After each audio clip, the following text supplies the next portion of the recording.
दोस्तों, आज की कहानी एक सच्ची घटनाओं पर आधारित है। दोस्तों, पैसों का लोभ तो हर किसी को होता है, पर अधिक लोभ आपको मौत के दरवाजे तक ले जा सकता है, जिसकी कल्पना आपने कभी नहीं करी होगी। रामदास उस बंगले से अच्छी तरह वाकिफ नहीं थे और उन्हें ये बंगला सस्ते रेट पर मिल चुका था। इतना बड़ा बंगला, वो भी इतनी कम कीमत में इन्हें मिल चुका था, जिसके कारण इनकी खुशी का ठिकाना नहीं था। ये बात तो बिल्कुल सच थी कि बंगला बहुत ही बड़ा था। इस बंगले के चारों ओर बड़े बड़े वृक्ष थे, मानो कि पूरा बंगला जंगल में समाया हुआ था। बंगले की दीवारों पर प्लास्टर यहाँ वहाँ से उखड़ गए थे। बंगले के छत के ऊपर तक लताएं पहुँची हुई थी, जिससे बंगला और भी डरावना लगता था। रामदास की पत्नी, जिसका नाम राधिका था, उन्हें भी ये बंगला बेहद पसंद आया। वे जानते थे कि बस इस बंगले को साफ सफाई करने की ज़रूरत है, उसके बाद ये देखने में अच्छा लगेगा, क्योंकि इतना बड़ा बंगला हमें मिल चुका है। मेरी तकदीर अच्छी थी कि ये बंगला हमें मिला, और इस बात से वो दोनों बहुत खुश थे। पर वो लोग इस बंगले की सच्चाई से बिल्कुल भी वाकिफ़ नहीं थे। ये बंगला कितना खतरनाक है। एक हफ्ते बाद उन्होंने सारी तैयारी कर ली, बंगले को अच्छी तरह से साफ सुथरा कर दिया और एक रहने लायक बंगला बना दिया। एक बार की बात है कि जब रामदास काम पर से होकर अपने घर को आ रहे थे, तो रास्ते में उन्हें एक बुढ़िया मिली और उनसे कहने लगी कि लगता है तुम उसी डाक बंगले में रहते हो। जितनी जल्दी हो सके वो बंगला खाली कर दो और वहाँ से कहीं और चले जाओ। रामदास को बुढ़िया की बातों पर यकीन नहीं हुआ। उन्हें लगा शायद ये कोई पागल है जो बहकी बहकी बातें कर रही थी।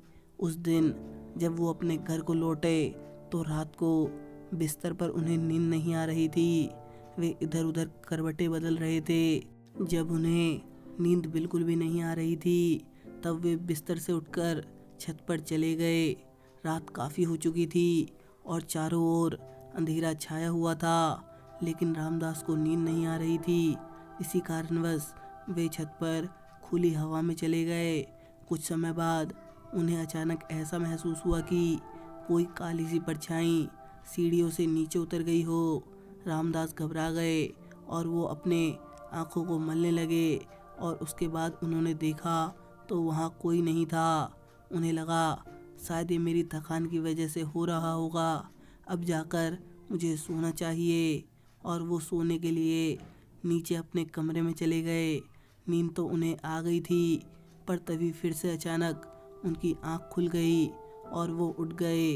रात काफ़ी हो चुकी थी, चारों ओर अंधेरा ही अंधेरा था। खिड़की की तरफ जल रही दीपक थोड़ी सी रोशनी दे रही थी, लेकिन फिर भी अंधेरा था। अचानक उन्हें अपने छत पर किसी के चलने की आहट सुनाई दी। रामदास को लगा कि आखिर कौन हो सकता है, और वो देखने के लिए ऊपर चले गए, लेकिन ऊपर कोई भी नहीं था। तभी रामदास ने अपनी टॉर्च जलाई और इधर उधर देखने लगे। तभी रामदास को अपने छत के कोने में काठ का एक बक्सा दिखा, जिसके ऊपर ताला लगा हुआ था। उन्हें लगा आखिर ये बक्सा किसका हो सकता है, मुझे इसे खोलकर देखना चाहिए। उस बक्से की चाबी नहीं थी, इसलिए रामदास उस ताले को तोड़ दिया। ताला टूटने की आवाज़ सुनकर उनकी पत्नी राधिका भी जाग गई और ऊपर छत पर आ गई और रामदास से पूछने लगी कि आप इतनी रात गए ऊपर क्या कर रहे हैं, और ये बक्सा किसका है। रामदास ने कहा कि शांत हो जाओ और ये देखो बक्से में क्या है। बक्सा खुलते ही दोनों की आंखें फटी की फटी रह गई। उस बक्से में ढेर सारे सोने चांदी के गहने और जेवरात थे। कुछ समय के लिए तो इनके होश उड़ गए। उन्हें अपनी आंखों पर यकीन नहीं हो रहा था कि हमारे हाथ इतनी बड़ी चीज़ भी लग सकती है। उन्होंने फैसला किया कि हम लोग बिना किसी को बताए आज रात ही यहाँ से चल देंगे, और वो लोग रात को ही जंगल के रास्ते उस बंगले को छोड़कर निकल गए। वे जानते थे जो भी सामान उनका उस बंगले में है, उससे ज़्यादा अब इनके पास था। रात के अंधेरे और सन्नाटे में वे दोनों निकल गए थे। सुबह होने ही वाली थी और वो लोग उस बंगले से काफ़ी दूर निकल चुके थे। रामदास ने सोचा कि अगर कोई मेरे हाथ में बक्सा देखेगा तो शायद उसे शक हो सकता है। ऐसा करता हूँ, इस बक्से को कहीं छुपा देता हूँ। और उन्होंने उस बक्से को एक गड्ढा करके उसके अंदर डाल दिया और उसे मिट्टी से ढक दिया। और थोड़ी ही दूर पर एक घर था जिसमें जाकर ये दोनों रहने के लिए शरण मांगने लगे। वो घर भी एक बूढ़े व्यक्ति का था। उसने इन दोनों को रहने के लिए एक कमरा दे दिया। रामदास ने सोचा कि बस कुछ दिन की बात है, उसके बाद हम लोग ये पूरी जगह छोड़कर यहाँ से कहीं दूर चले जाएंगे। उस दिन पूरा दिन वो दोनों घर से बाहर नहीं निकले और रात को जब सोने के लिए बिस्तर पर गए तो इस बार राधिका को नींद नहीं आ रही थी। उस घर में 2-3 दीपक जल रहे थे, जिसके कारण कमरे में थोड़ी रोशनी जरूर थी। रामदास भी राधिका के सिरहाने के पास सोए हुए थे। धीरे धीरे अब राधिका की आंख लग चुकी थी। अचानक आधी रात को जब राधिका की आंख खुली तो उसके होश उड़ गए।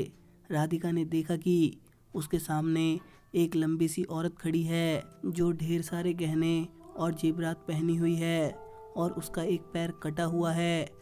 और वो राधिका से कह रही थी वो गहने मेरे हैं। ये सुनकर राधिका जोर से चिल्लाने लगी। तभी रामदास की नींद खुल गई। उन्होंने राधिका से पूछा कि क्या हुआ, तो राधिका सहमी सहमी सारी बात रामदास को बताई। रामदास को राधिका की बातों पर यकीन नहीं हुआ। उन्हें लगा कि उसने कोई बुरा सपना देखा है और वो डर गई है। रामदास ने राधिका को कहा कि चलो अब सो जाओ, कल बात करेंगे। जब सुबह हुई तो रामदास ने देखा कि राधिका मर चुकी है। ये देख के रामदास पीछे की ओर गिर जाते हैं।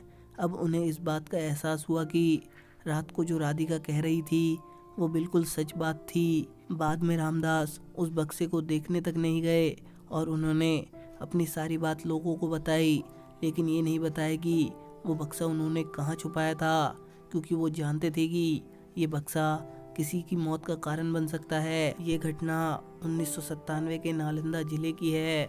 अभी वो बंगला आधे से ज़्यादा टूट गया है, जो और भी देखने में खतरनाक लगता है। इस तरह की घटना सुनने में बहुत अजीब लगती है कि क्या ये संभव है, लेकिन जब मैंने इस घटना को अच्छी तरह से सुना तब मुझे भी यकीन हो गया। तो दोस्तों, आपको ये सच्ची घटना कैसी लगी मुझे कमेंट करके ज़रूर बताइए। और वीडियो अच्छी लगी तो वीडियो को लाइक करिए और अपने दोस्तों के साथ शेयर करिए। और ऐसी ही रियल इंसिडेंट वीडियो देखने के लिए चैनल को ज़रूर सब्सक्राइब करिए। मैं मिलता हूँ आपको इसकी नेक्स्ट वीडियो में। तब तक के लिए गुड बाय, टेक केयर।